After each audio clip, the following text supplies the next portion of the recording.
Hey folks, Dayhiker from the 6 here, coming to you from Encore RV in Elkhart, Indiana. I've driven the 6.5 hours down here just to show you the new Revue trailers, and today we are looking at the Revue 16BH. BH means it's a bunkhouse and it'll sleep 4 people, yet weight comes in at just $29.67. But the real claim to fame, which is true of all Encore RVs, is that it's an all aluminum construction along with composite. And there's absolutely not a stick of wood in this trailer, not on the outside, not in the floor, not on the roof, and not even in the furniture. Even the door to the bathroom is composite in this trailer. So I'm really excited to show you this one. It's a great family trailer that looks like it should be able to stand the test of time.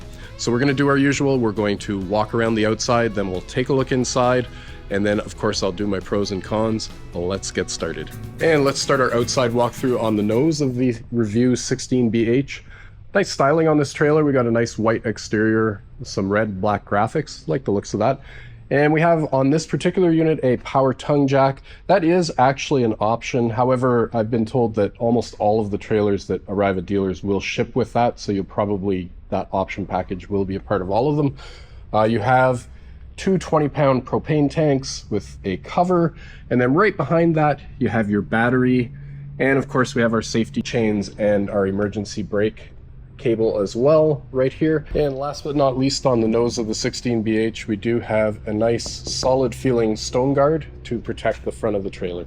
And as we swing around to the utility side, you can see that we have our sewer hose holder right here, nice long one, so you're going to be able to stow a nice large sewer hose in there. And then we come to our first storage door, and it's a slam latch, and we have a very large pass-through storage here, so plenty of space to put all of your camping gear. That's the positive side. There is one downside to this, which is it is up front, so if you really load this up with heavy items, you are going to add to your tongue weight.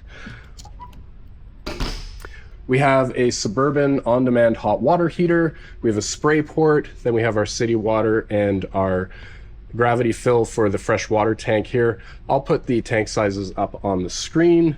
Here we have our inlet and outlet for the furnace. We have a 30 amp plug. I like these ones that show whether it's got power or not, just with a little green light on top. And of course, this is a separate cable, which means mice and bugs cannot get into the trailer here. We also have a cable inlet, and we also have a solar prep plug, and that's wired directly to the battery. You would need a solar charge controller on the outside, and they do have an optional solar suitcase which includes the solar charge controller, or you could of course go aftermarket for that as well. As you can see, we have large off-road tires on this trailer, and they do also include TPMS, and they give you the TPMS monitor which you can put in the cabin of your vehicle, and these sensors are mounted already inside of the tires. And you can see we have a very heavy duty fender. It's the same ones that they use on their ROG series where people would actually climb on them. You're not going to climb on this one, but you could if you wanted to. So they're very heavy duty. Then at the back corner here, we have our black and our gray pole. I'm not crazy about the location of the black pole. It's kind of in behind the tire. I don't know if you guys can see that. So I wouldn't mind if that was a little bit more accessible. The actual connection for the hose though is right out at the edge of the trailer, which is always a good thing. And I would love to see a little bit of protection here just so that any debris flying off of that big tire doesn't damage the plumbing in any way. So I've seen that on other trailers. Coming around to the back of the trailer, you'll see that we have power stabilizers at the back, and they are very heavy duty looking stabilizers for sure. We don't have stabilizers in the front, but we do have these 2 large ones at the rear, so these should really help to stabilize things when you're camping. We have a big spare tire with another one of the aluminum wheels, so I love that they're giving you the same setup for the spare as you actually have on the trailer, so you'll be able to just swap that out, and it's nice and easy to get at here on the back of the trailer. We also have a solid step and a nice grab handle, and there's our other stabilizer. And then coming around to the campsite, and the first thing I'm going to point out is almost about probably 3/4 of the width or the length of the trailer we have an awning, and it's got LED lighting as well, and nice big window at the dinette area. And we do have a propane quick disconnect and another one of those TPMS equipped wheels and tires. And we have our 120 volt, of course, right here. And then we come around and we get the other side of that pass-through storage. And again, plenty of space here. The stabilizers at the rear are power operated, and this is the switch for them right here. We also have our battery disconnect, and nice that they're giving us lighting for this compartment. One more feature I should point out on the campsite, you can optionally order an accessory from the factory, which is a griddle, and it mounts here, and they've included the mounting for that griddle as standard. And you just go to the Encore parts store and you could order that up if you wanted to include that on your trailer. And no Encore RV outside walkthrough is complete without pointing out the aluminum chassis, which is glued, screwed, and welded for strength, plus the torsion axle, which gives a smooth ride. Heading inside the 16BH from Encore RV.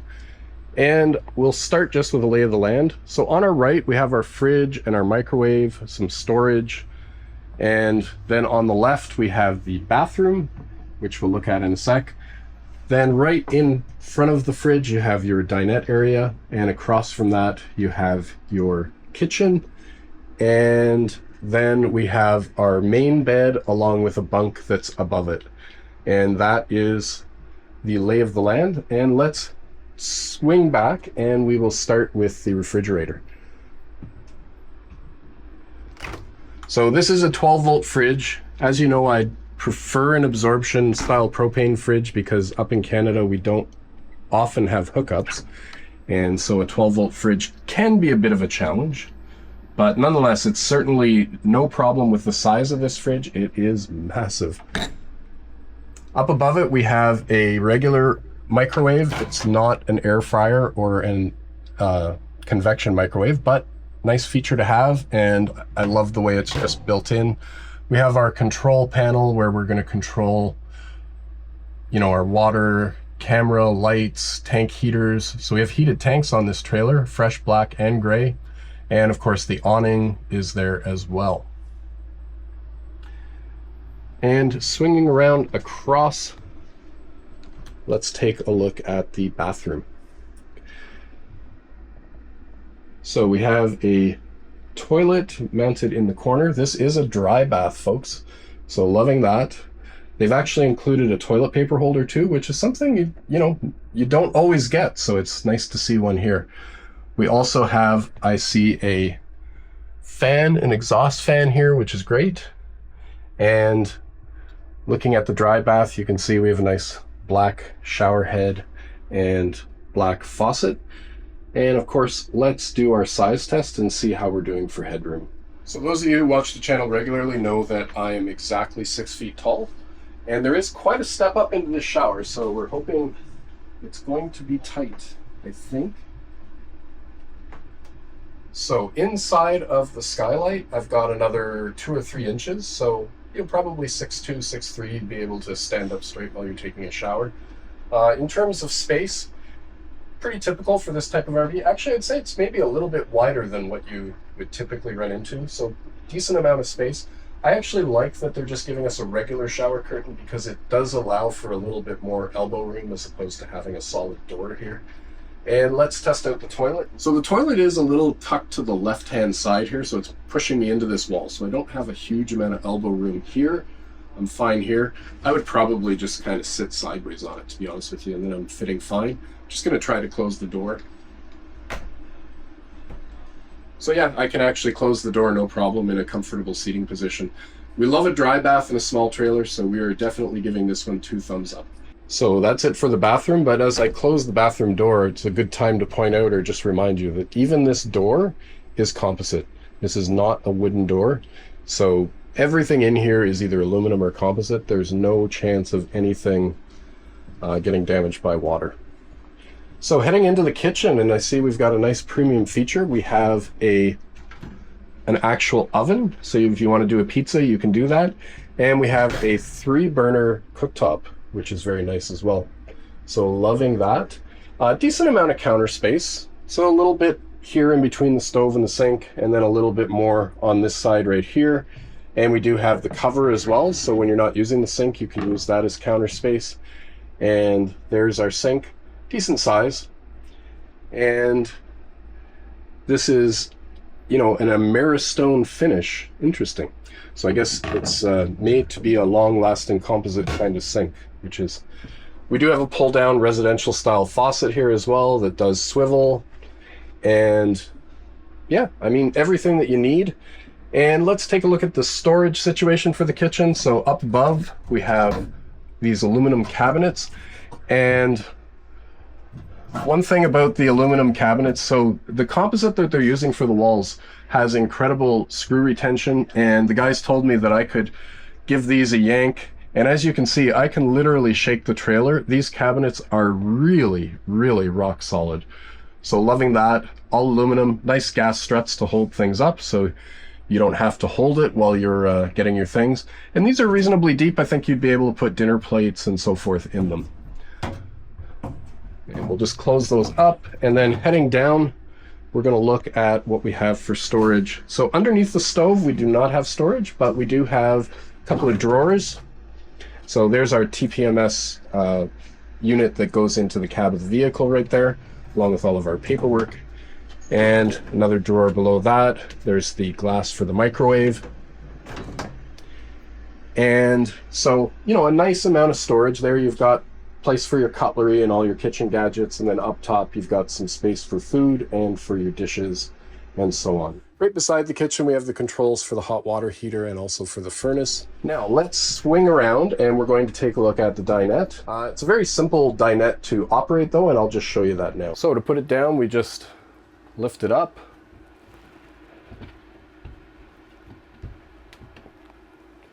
And then just bring it down like so.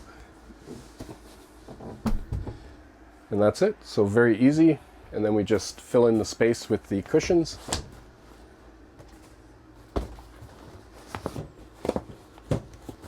I just about fit. It's so close.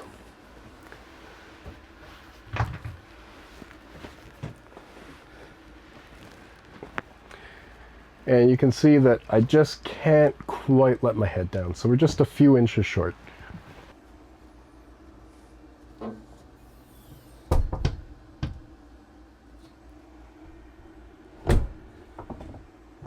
So this particular trailer has the optional TV installed, and you can see that the prep for the TV is all there. You've got your plug, you've got your cable plug, and so on. And but that is an option. So nice valances, really appreciate that. We have more cabinetry up here, so we have more storage for clothes and food and whatnot. So appreciate that. And again, really, really rock solid aluminum cabinetry here. Now, underneath the dinette, we do have some storage, and so there you go, nice large storage area right there. And underneath on the other side, we have, again, more storage. So, and I like that the way the table is designed, it's very easy to open this and get at it. So that is a nice thing for sure.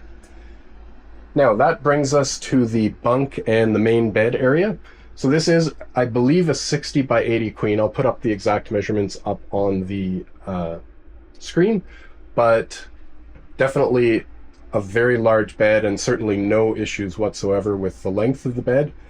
And as we come over to the foot of the bed, you'll see that we have an actual locker. And so you could use this to lock up your passport, you name it, and just anything that you really don't want anybody getting their hands on. If they were to break into the trailer, you've got this additional locking space, so you gotta love that. So then we come to our bunk, and up above, and you can see that this is a very robust looking structure. And let me just pull that down. And there you go. So that is a large bunk. It's pretty much, I would say, it's the size of a full twin bed. You could probably sleep, gosh, definitely 2 small kids up here, maybe even 3 if they're really small. On the ventilation front, right above the kitchen, we have an exhaust fan, and then we have a Dometic roof-mounted air conditioner in this unit. And just to give you an idea of the headroom, so remember I'm exactly 6 feet tall, and you can see I've got several inches above my head, even underneath the air conditioner. So plenty of headroom in this trailer. One last thing to show you inside of the 16BH, and they just have these samples of the composite wall panels that they're using. So this is actually the structure of the trailer, and you can see there's just no way water is going to do anything to that. This is the Core construction module that they use for the floor, and again, water is not going to do anything to that. So just love the fact that we're getting these composite style trailers that water just can't do any damage to. Let's talk price. The base MSRP of the Revue 16BH was $28,343 US at the time of this video's release. It's time for pros and cons, and as usual, we'll start with the pros. First up for pros is the zero wood construction. I love the idea of an all aluminum and composite trailer, something that Encore delivers with all of their builds. My second pro is the high capacity bunk. I don't understand beds that only work for the smallest of children, and I really appreciate the 250-pound rating here. My last pro is the generous tank sizes. With 38 gallons of fresh, 27 gallons of gray, and 27 gallons of black, these tanks will have staying power when boondocking. However, boondocking brings me to my first con. With the large tanks and off-road tires, this trailer seems aimed at boondocking, so my first con is the inclusion of a 12-volt fridge and an on-demand hot water heater, neither of which is ideal for camping without hookups. An absorption fridge would help to save the battery, and a tanked water heater would help extend the tanks. My second con is that the trailer is a bit heavy at 2,967 pounds dry, especially given the 3,500-pound GVWR. I'd like to see that weight a little bit lower to allow for more cargo carrying capacity. Finally, I think Encore should follow the example of other manufacturers using this floor plan and make the bunk convertible into a cabinet rather than making the cabinet option a separate model. I think grandparents and young couples would appreciate a couple's floor plan that can function as a family floor plan when the time comes. My overall take on the Encore RV Revue 16BH is that it's a great wood-free option for young families. It ticks a lot of boxes, including large tanks, a high-capacity bunk, a dry bath, and plenty of storage. What do you think? Is this an ideal bunkhouse for small families? Let me know in the comments. If you'd like to see Encore's larger Revue 20BH bunkhouse, click the link on the screen. Thanks for watching, and take care.